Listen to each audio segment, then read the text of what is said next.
Анализата на цените на основните прехранбени производи ќе покаже дали има потреба од носење мерки за заштита на животниот стандард на граѓаните.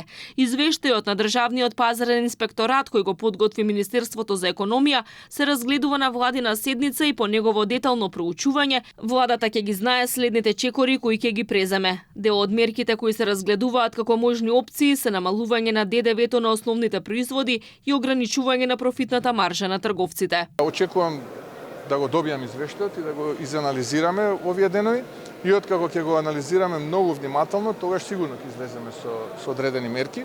Сакаме тие да бидат овој пат микротаргетирани. Опозицијата неосновано обвинува дека владата доцни со мерките. Дециден премиерот наведува дека Македонија прва посегнала по намалувањето на ДДВ-то кај горивата од 18 на 10%. Токму оваа мерка е една од сетот која Европската комисија ќе го разгледува за државите членки да го применат во најкраток можен рок. Ние бевме единствената влада која што го намали данокот на додадена вредност заедно со Шпанија.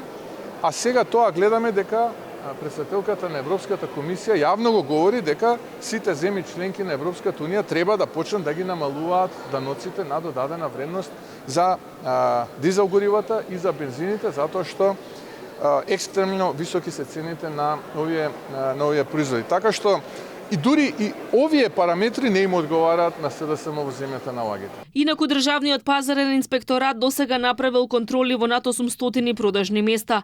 Инспекторите направиле проверки на производители, увозници, дистрибутери, локални продавници и ланци на маркети. Се проверувале цените на основните прехранбени производи, средствата за лична хигиена, средствата за чистење, како и детска и бебешка храна и други детски производи.